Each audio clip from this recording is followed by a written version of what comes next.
ఒకటి డిస్క్లైమర్ ఏంటంటే రాయలసీమలో ఈశాన్య ఋతుపవనాల్లో కూడా వర్షం పడుతుంది. అంటే తెలంగాణలో సెప్టెంబర్ 30 వాళ్ళకి అక్టోబర్ నవంబర్ లో కూడా ఛాన్స్ ఉంది ఆ 4 జిల్లాల్లో. సో మనకు అక్కడ ఇప్పుడు దాంతో మనకి ఇప్పుడు అంటే పోతిరెడ్డిపాడు అంటే ఇప్పుడు మీరు పోతిరెడ్డిపాడు లేదా రాయలసీమ గురించి మాట్లాడితే ఒక విమర్శ వస్తుంది ఏంటంటే కేసీఆర్ రాయలసీమను రతనాల సీమ చేస్తా అని చెప్పి రోజా ఇంట్లో చేపల పులుసు తిని చెప్పారు. చెప్పుతో కొట్టండి కూడా నా మాట మాట్లాడితే ఈ చేపల పులుసు తిన్నారు ఇంకోటి వీళ్ళు పోయి తెలంగాణకి ఏం చేసేస్తారు ఎక్కడెక్కడ ఏం చేస్తున్నారు కూడా వెదవలే కానీ ఎందుకు ఆ పనికి మళ్ళీ మాటలు మాట్లాడతారు లుచ్చనాయలు కానీ ప్రతిసారి ఎందుకు మాట్లాడతారు చెత్త మాటలు రోజా ఇంటికి వెళ్ళడము బీజా ఇంటికి వెళ్ళడం కాదండి.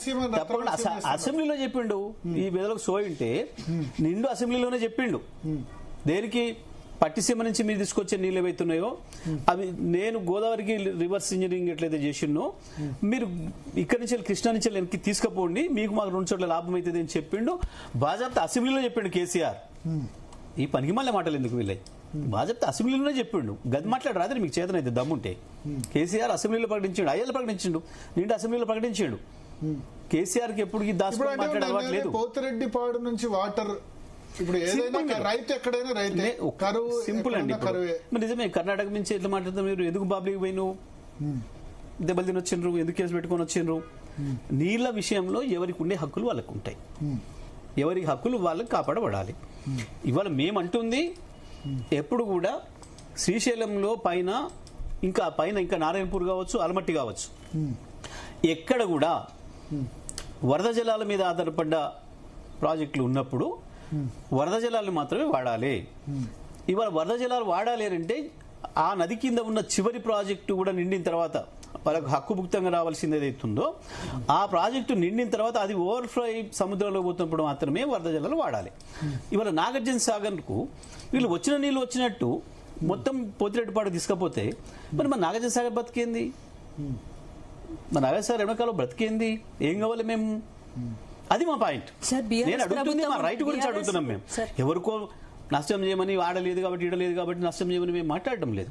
నిజమే మీరు ఇంకొకటి గమనించాలి మనకు ఒకసారి మంచినీళ్ళు లేనప్పుడు మనం కొట్లాడి అక్కడి నుంచి తీసుకొచ్చినాం నారాయణపూర్ నుంచి అల్మట్టి నుంచి కూడా మంచినీళ్ళు వదలాలి ఎందుకంటే మంచినీళ్ళ హక్కు ఎవరికైనా కాబట్టి మంచినీళ్ళు వదలాలి. కొన్ని సందర్భాల్లో మేము ఖమ్మం టౌన్ మంచినీళ్ళు లేకపోతే నాగార్జున సాగర్ ఎడమకాలువను ఓపెన్ చేసి రైతులకు ఇవ్వకుండా రైతులను కన్విన్స్ చేసి మంచినీళ్ళు ఫస్ట్ ప్రాధాన్యత ఉంటుంది ఖమ్మం టౌన్ బతకాలి కాబట్టి తీసుకుపోతామని చెప్పి తీసుకుపోయాం. గతంలో కూడా ఎస్ఆర్ఎస్పీ నుంచి వచ్చినప్పుడు కూడా ఎస్ఆర్ఎస్పీ నుంచి వచ్చినప్పుడు కూడా వరంగల్ మంచినీళ్ళ కొరకు మధ్యన మొత్తం తుమ్ములని బంద్ చేసి సీల్ చేసేసి ధర్మసముద్రం తీసుకొద్దరు. ఎందుకు అంటే మంచినీళ్ళకి ఫస్ట్ ప్రయారిటీ కాబట్టి ఎప్పుడు కూడా బేసిన్ అవసరాలు వాళ్ళకి కేటాయించబడ్డ అవసరాలు వాళ్ళకి హక్కులు ఏదైతే ఉన్నాయో వాటిని రక్షించబడిన తర్వాత మిగతా మీరు వాడుకోవచ్చు దానికి ఎవరు కాదన్నారు. నేను రేపు ఓవర్ఫ్లో అవుతున్నప్పుడు పోతిరెడ్డిపాడు మొత్తం లేపి తీసుకుపోండి ఎవడొద్దంటాడు.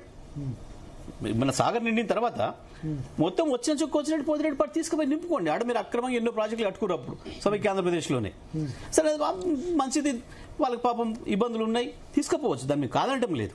మేము అంటుందెల్లా మన హక్కులు కాపాడండి అంటున్నాం. మేము కన్నెపల్లి కూడా తర్వాత ఇక్కడ మీరు ఒక చాలా ఇంపార్టెంట్ పాయింట్ చెప్పారు. నాగార్జున సాగర్ 312 టీఎంసీల ఫుల్ కెపాసిటీ వచ్చిన తర్వాత మీరు ఎంత తీసుకున్నా ఇబ్బంది లేదు అప్పుడు ఎందుకంటే పోయేది కిందికి కృష్ణ సముద్రంలో పోతాయి. అప్పుడు తప్పకుండా పైన ఇంకా ఆల్మట్టి నుంచి ఇంకేమైనా వరదకాలంలో తీసుకుపోండి నారాయణపూర్ నుంచి తీసుకుపోండి మీ శ్రీశైలం నుంచి తీసుకుపోండి తప్పు లేదు అప్పుడు దానికి ఎవరు కూడా తప్పడానికి. టీఆర్ఎస్ ప్రభుత్వం ఉన్నప్పుడు కూడా పోతిరెడ్డిపాడు నుంచి నీళ్ళంతా ఎప్పుడైనా పోతే ఎందుకు పోవు వాళ్ళకి సాగర్ నిండిన తర్వాత పోతిరెడ్డిపాడు నుంచి తీసుకుపోయి బ్రహ్మాండంగా వారించుకున్నాడు. మేమే చెప్పినాం ఆ మాట తీసుకుపోవచ్చు అని చెప్పినాం ఇప్పుడు కూడా చెప్తున్నాం ఆ మాట. సాగర్ హక్కులు తీరిన తర్వాత సాగర్ దూప కూడా తీరిన తర్వాత మీరు అడిషనల్గా తీసుకుపోవాల్సి తీసుకుపోండి దానికి తప్పులేదు. మీరు ఇవ్వాలి కూడా మీ లెక్క ప్రకారం తీసుకుపోండి నేను తప్పట్టడం లేదు. మేము ఎప్పుడు బీఆర్ఎస్ ఎప్పుడు వ్యతిరేకించలేదు కేసీఆర్ ఎప్పుడు వ్యతిరేకించలేదు ఎవరిదైనా న్యాయమైన హక్కుల్ని ఎప్పుడు వ్యతిరేకించలేదు. ఆంధ్రనా రాయలసీమనా అది మహారాష్ట్రనా కర్ణాటకనా ఎవరైనా కావచ్చు వాళ్ళ హక్కుల ప్రకారం వాళ్ళకి చెందాలి ఎవరికైనా.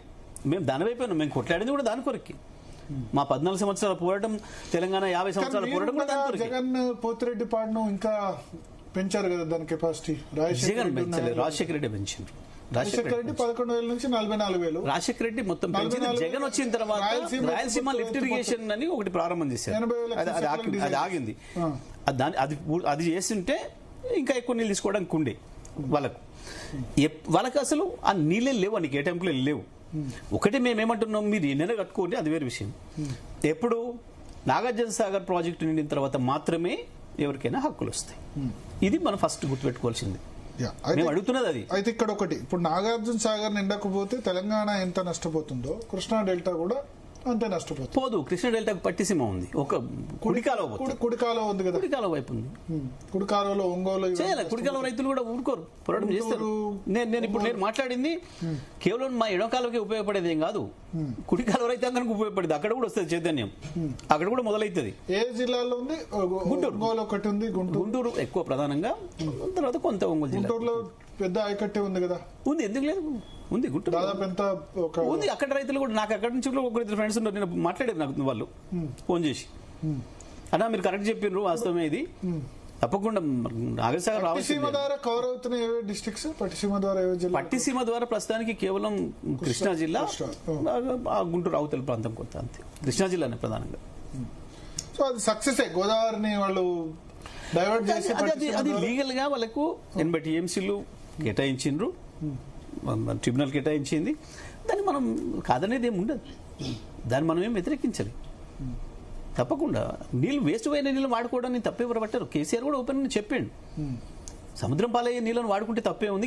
గా సందర్భంలో అన్నారు కేసీఆర్, బేసిన్లు లేవు, బేసిజాలు లేవు, వాడుకోవచ్చు మీరు.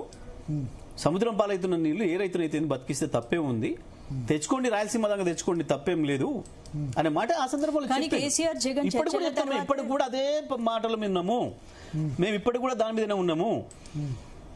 మీరు ఇక్కడ మా కొట్లాటంతా ఈ ప్రభుత్వానికి సోయి లేకుండా ఉంది, నీళ్లు పోతున్నాయి అవతల.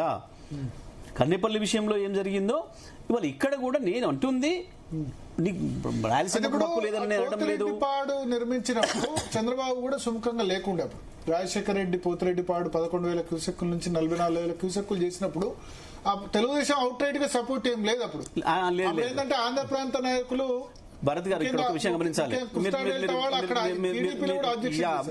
అక్కడ తేడా వచ్చింది, పంచాయతీ వచ్చింది. ఇప్పుడు మీరు కుడికాలువ కన్నడ చూడండి, కుడికాలువ విషయంలో రేపు రైతాంగం తప్పకుండా మొదలు పెడతారు. నాగార్జున సాగర్ వాళ్ళు మాతో గొంతు కలుపుతారు.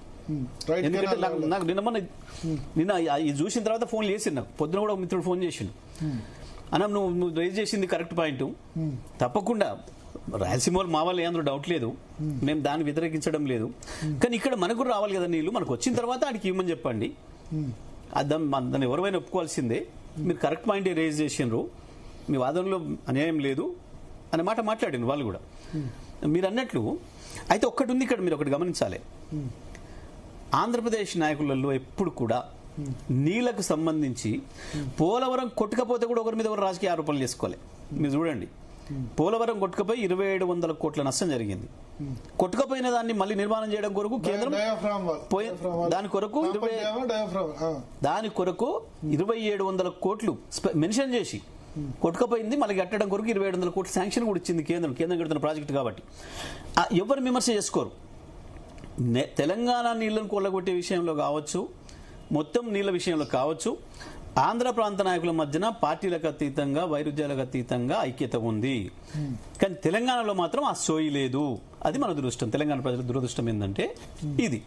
ఇవాళ రాయలసీమ ఎత్తిపోతల టీడీపీ వచ్చి ఆపేసింది కదా, జగన్ పెట్టిన దాన్ని. ఇక ఈ వేరే చాలా కుట్రలు ఉన్నాయి దాంట్లో, కోరికి ఇంటర్నల్ పంచాయతీ అవి మనం మాట్లాడుకునే కావు. కానీ అన్ని కూడా రేవంత్ రెడ్డి తన ఘనతగా చెప్పుకుంటున్నారు, నేను వచ్చిన తర్వాత రాయలసీమ చంద్రబాబు నాయుడుతో చెప్పి ఆపిచ్చా అని చెప్పి. నీళ్ళు ఆపమని మొదలు, ఇప్పుడు అట్లా అక్రమంగా పోతున్నావు, నీళ్ళు ఆపమని మొదలు, ఇటు ఎత్తి ఇటు పోయమని మొదలు.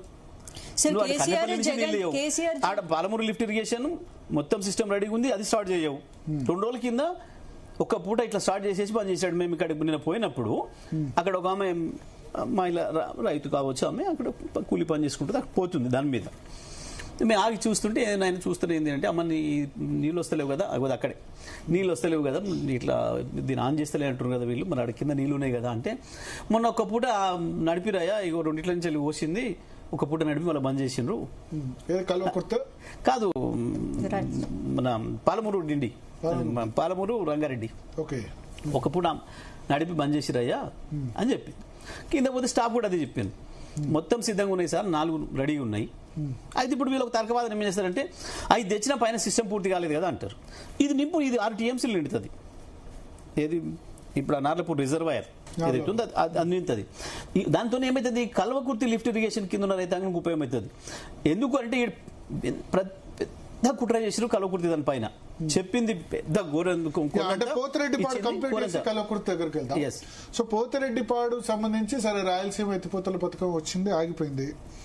ఇప్పుడు మీరు కృష్ణా వాస్తవానికి ఎందుకు ఆగిందంటే చెప్తా. ఇక ఇప్పుడు దాన్ని ఏదైతే దాదాపు 80,000 క్యూసెక్ల వరకు దోసుకుపోవడానికి అయితే ఏర్పాటు చేసుకున్నారు, అంత మించిన ప్రాజెక్టులు కూడా లేవు, అవతల రిజర్వాయర్స్ లేవు. స్టోరేజ్ కూడా అప్పుడు రాజశేఖర రెడ్డి ఉన్నప్పుడే కట్టిండు. 250 TMCలు స్టోరేజ్ చేయగలిగిన